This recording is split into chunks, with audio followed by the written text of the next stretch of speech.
telling about the film that contains 3 stories. Each story is random writing, but wait until the end of the film. The first story is about a king who is wealthy, but his life feels empty. As a result, he often got drunk and fooled around with women. For years, the king longed for a sincere life partner. The scene continues with 2 twin sisters named Dora and Ima.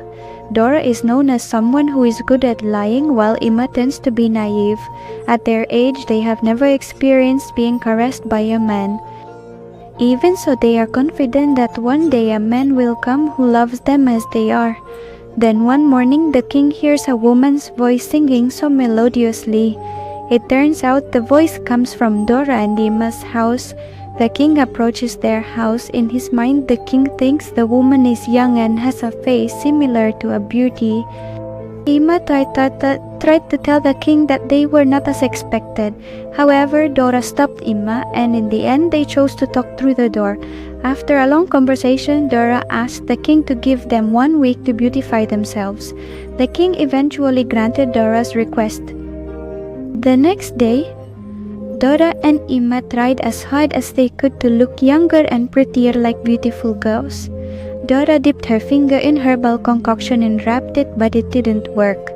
Meanwhile, Ima put her finger in her mouth and sucked it, and it actually worked. 1 week passed and the king demanded their promise. Dora cleverly showed Ima's finger through the door hole. This smooth finger amazed the king. He kissed Ima's finger repeatedly and said that he had found his life partner. However, the king's sincerity made them even more worried because they had deceived the king. If their deception were uncovered, their lives could be at stake. Dora then made the king an offer, which was to be alone with the king, provided all the palace lights were turned off. Of course, my beautiful angel, of course. After the king left, Dora asked Ima to treat her sagging skin to make it firm again. Then at night, the palace guards turned off all the lights. In the darkness of the night, they finally unboxed each other and engaged in reproduction. When morning came, the king realized he had slept with Grandma Sugyono.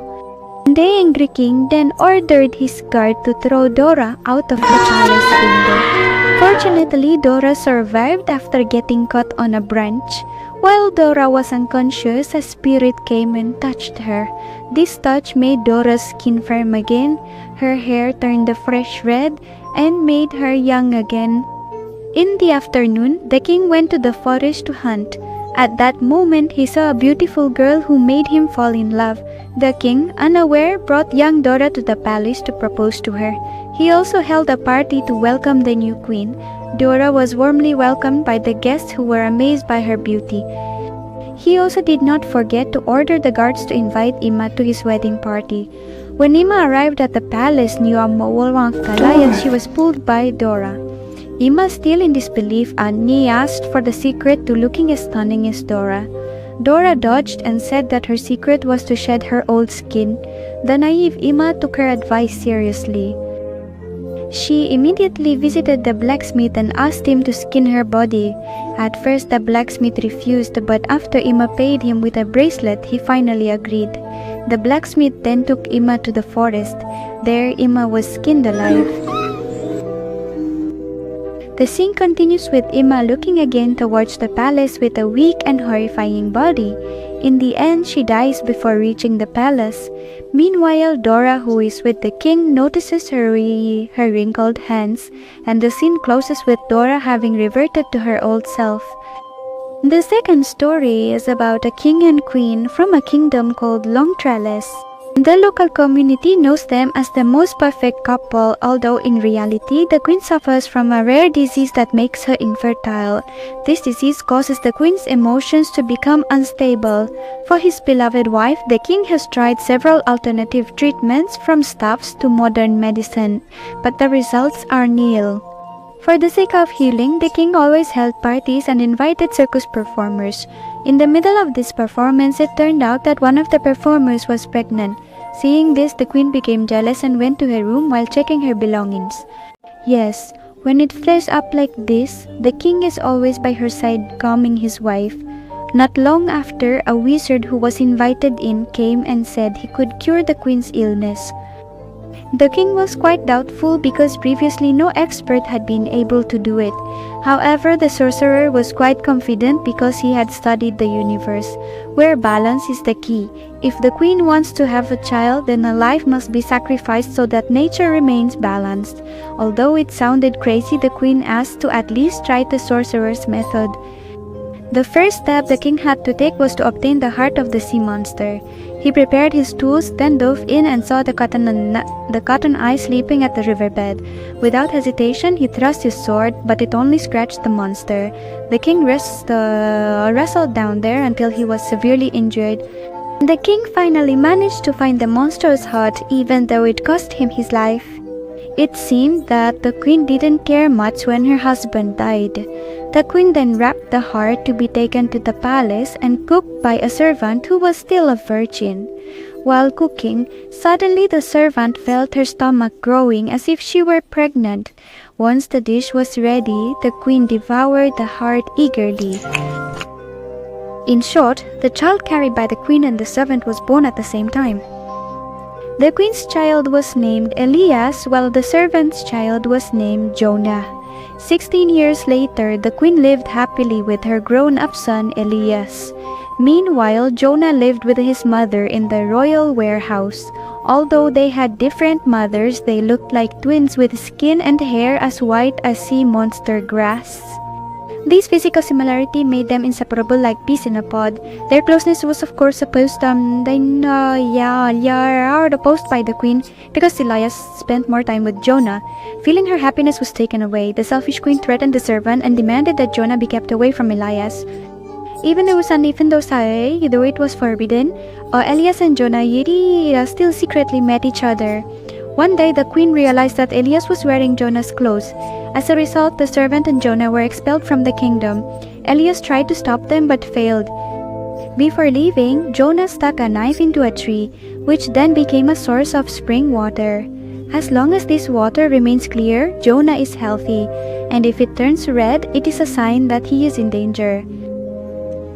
Since Jonah's departure, Elias always checked the pool and suddenly it turned red. Realizing Jonah was in danger, Elias immediately went to find him without telling his mother. He arrived in a city where a woman called out to him. It turned out the woman was Jonah's wife, who mistook Elias for her husband. Elias said that he was looking for his twin brother. It turned out Jonah had been missing for 5 days after Elias found him going into the forest. As a result, Elias was determined to search for Jonah. Jonah, can you hear me? Jonah!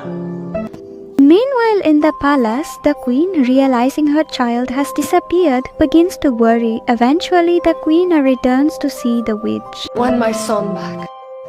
If the queen wants her child back, then another life must be sacrificed. The queen finally surrendered and followed the witch. In a cave, Jonah was seen trapped there with a body full of wounds. No one knew why he was there. But not long after, there was an abnormally shaped bat trying to attack him. Jonah, who was terrified, screamed and Elias heard his scream. Elias quickly killed the bat with his sword, ignoring that the bat was his mother, a life for a life. This second story ends with Elias being crowned king. Moving on to the last story. It tells of a king who went mad after his wife died. He had a child named Violet whom he never loved. One day, the mad king saw a small blood-sucking insect biting his hand. However, instead of swatting it, the king let the insect be and decided to keep it in a glass box.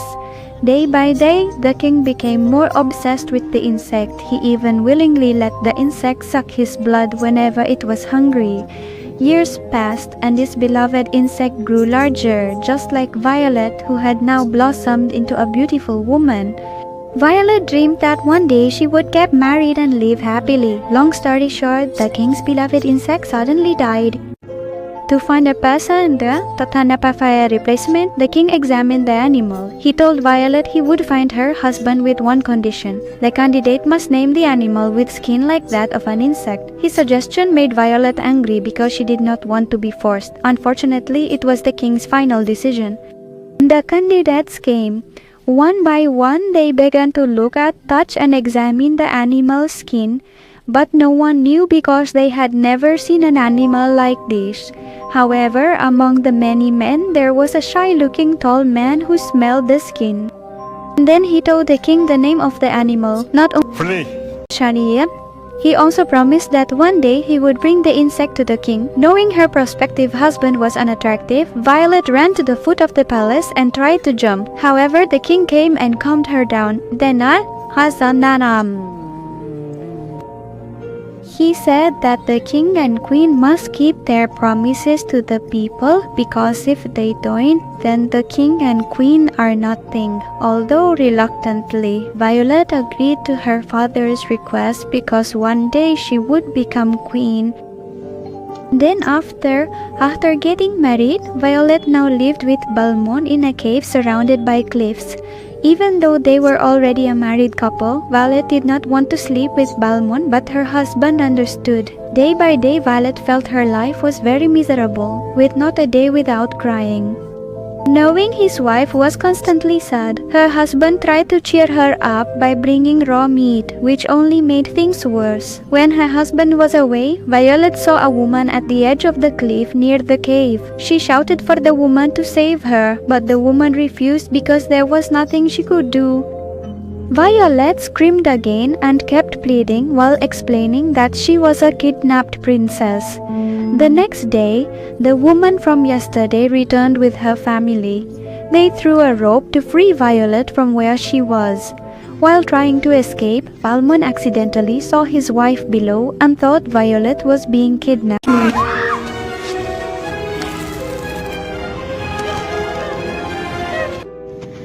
But unfortunately, the rope was successfully cut and she fell. On the way, Violet was happily celebrating her day of freedom and Balmond appeared. Don't ask why he's still alive, guys. The point is, Balmond survived and attacked the people he considered kidnappers blindly.